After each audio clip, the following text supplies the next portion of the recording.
call to answer these questions. All right, so we are still talking about what we are doing. So let's talk about what should the future of science education in Nigeria and Africa look like to produce world-class scientists? Already you've mentioned it. I just want us to touch it small before we now go into how government or private sectors can better support African scientists in terms of funding and infrastructure. So let's just talk small, just small on what you think the future of science education in Nigeria and Africa will look like to produce world-class scientists. Because right now we are still lacking far behind. You can't compare us with India, you can't compare us with China, you can't compare with even a good number of Asian countries aside China and India. So okay, so the first thing is for us to begin to elect leaders, curriculum being changed, adapted to the new AI technologies, advancing with smart schools and all of that. Now, if we don't key in together, what will happen is that the standard will be reduced for everybody. So it's not just one state doing it in their own region. It is that all the states at the federal government level. Also, kudos to the federal government, Federal Ministry of Education. I saw that they have tried to improve the curriculum, right? But then I still don't see a place for improved funding for laboratory infrastructure. I still don't see a place for that. So I see them saying that people are going to go to other schools to register for WAEG, and then the schools are going to pay for the hands-on things and all of that. But I don't see where the federal government is emphatically stating that all the schools owned by the federal institutions or state institutions are going to be properly equipped.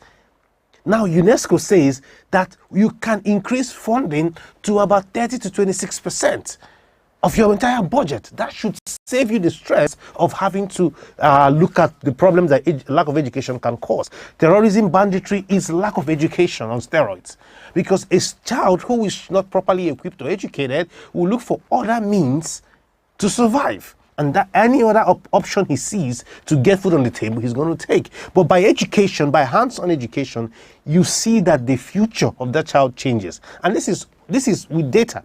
So I believe that if the federal government can even begin by only budgeting 12 to 15% of our annual budget. Enugu State government is doing probably above 20% now, above 25% now, the highest probably in the country.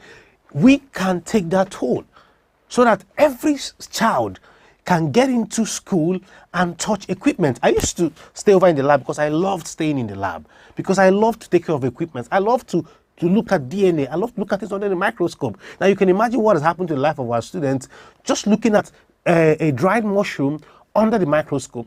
And you could take a dry mushroom and look at it, and you would never imagine that there is life in that dryness.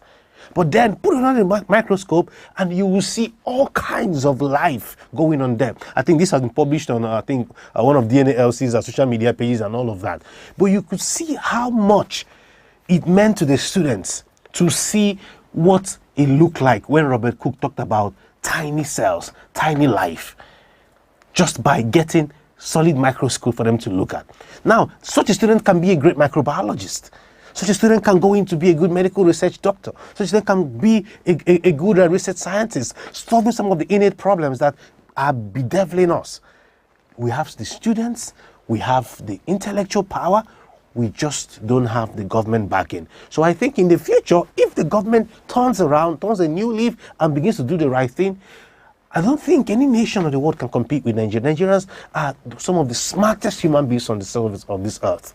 What we just need is infrastructural support and funding, so that nobody is in the lab thinking of research and he's thinking of how to get food because he doesn't know where the food is going to come from. And that's bring distraction. All right. There's this series that I just want to officially announce it today. There's this series, our Deputy Director, it will be starting from today. So from today evening, just look out for Letter to Nigerian Scientists, and it's a mind-blowing content. I just wish you just calm down and watch it. What his speech to not just Nigerian scientists but to government. Now that will bring us to this question: like, so can you just give us practical steps? Because I know in your letter to Nigerian scientists, dear Nigerian scientists, you laid down these practical steps on how government and private sectors can better support African scientists. Now, Nigerian scientists in terms of funding and infrastructure. In your letter to because Yes. I was watching it. I was like, you made comparison between South Africa and Israel. You see that we are lacking behind. We're actually in minus 0.1. Yes. So I just wanted to buttress on how this thing can happen. So one, partner with us or work with the ministries to develop DNA learning center or learning centers all across the local government. Each local government should have one, period.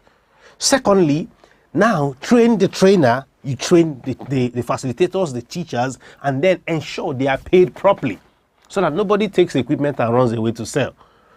Now, after you've done that, then begin to partner with industries and mandate their funding of educational science enterprise. What we are doing now is that when you call for an entertainment program, you see thousands of sponsors lining up. But when you come for science award, cowbell competitions, or things that empower intellectualism or intellectuality, you don't see the enthusiasm from our Nigerian companies and businesses funding that. So if the government can fund and mandate that part of the tax that they pay should be sent into a fund, what I call the Science Development Fund, for just science development, because it starts at the grassroots. It starts from when the student is a child, or he still has the flair to think and to rationalize science. Yes. Then after that, you mandate that curricula for science must be tied to hands-on experience. And then, if possible, move into ensuring that every student that graduates top of their class gets maximum support from the federal government, mouth-watering prizes, things that will change the landscape. Imagine saying that a student wins $100,000 for being a top brain, and this is spending 6 years. I don't want to compare, but it can be compared with just 30 days of sports events, and then you get 150 million. Everybody wants to play football. That's what happens with the psychology. Everybody wants to do music because that's where the money is. So in a couple of years, my brother, I'm looking at a problem where Nigerians would have to buy everything from other nations, including our neighboring African nations that we are better off. So my desire is that we take the bull by the horn and begin to make these things possible. We are ready. We are ready with our partners to move from one local government to another, building DNA learning centers all across board, because that will be exactly what we need in this time and season. All right, so that's exactly, I just love the passion my deputy director is using to say this thing. I just hope that the government is listening and then the right things will be done, because right now we just need to put all efforts. We need to cut down on consumption. For how long are we going to be aid receivers in this way? Yeah, we and that's because we're not thinking as a people. They just look at what happens in the startup space in Lagos and other places, right? We have sold $200 million, $100 million enterprises from the young brains of these people. Now, how does Nigeria support that effort? If there is no startup fund of $1 billion somewhere to venture fund all these wonderful ideas and monitor them to solve the problems that Nigeria is churning up. I would think that the federal government should have met with the Minister of Science, not just the mushroom things that are going on here, to develop a $1 billion fund to begin to tie it down to the problems we're having. How is it possible that we cannot track bandits? We have a group in Abuja who's developing drones. Why are we not funding them to build world-class drones that can be used by the police to look through all our forests in real time? In real time. Like, you know where somebody's going into in real time. I think 2 days ago I was reminiscing on the time that the U.S. Marines came to pick a missionary that was kidnapped in Niger and brought into Nigeria. You could imagine, if you listen to that documentary, you'd be marveled at the amount of technology that was deployed to find just this one U.S. citizen, who I believe is very important to the U.S. government. They came here, took the person and left quietly because of technology, because they knew in real time from the NIN number, from the phone numbers, they were pinging cell towers, they were following through tracks, and they were able to get and pinpoint where they are. I mean, technology is available. Why are we not deploying it in Nigeria? Equipment are available, we just need to pay for them and get them. What the VC of Gofrekoye just did in the last 10 years to transform this landscape was just to tell them that every equipment that comes into Gofrekoye stays in Gofrekoye and he pays for it. He doesn't want you to take it back. If you used it as the best equipment in your lab in the US, then it stays here. In Germany, it stays here. In Austria, it stays here. And look at how much he's done. Look at how much he's attracted. Look at how much partnerships that the Gofrekoye universities enjoy with schools in Europe, with the business park, with the forensic lab, with the government, with the German embassy, because people are seeing what he's doing. Yeah. And he's not even a science professor. He's an English professor. But he's so passionate about hands-on. His mantra, popular mantra, is where's the evidence? You cannot be a scientist without an evidence of having gone through rigorous lab research to solve a problem. So I think we need to return back to the time where science meant that people were in labs, not just talking. All right, we need to return to the time where science meant that people were in lives, not just talking, not just cramming, which is quite important.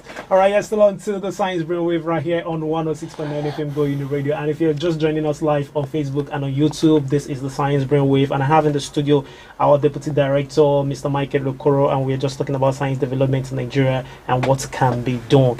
All right, we just have barely 7 minutes to the end of this program. But I want to ask you this very pertinent question. Now, you've already said it, but I wanted to talk a little bit about it. DNALC in Nigeria has been successful in Enugu for the past years. We've trained thousands of people, and so how do you think this model can be replicated in other African countries to build a continent-wide network of STEM excellence? I know we're angling towards that. We're pushing for that. Okay. So what are the practical steps? Because I know potential investors might be listening right now. So of course. What do you think potentially what they stand to gain by helping us? Okay.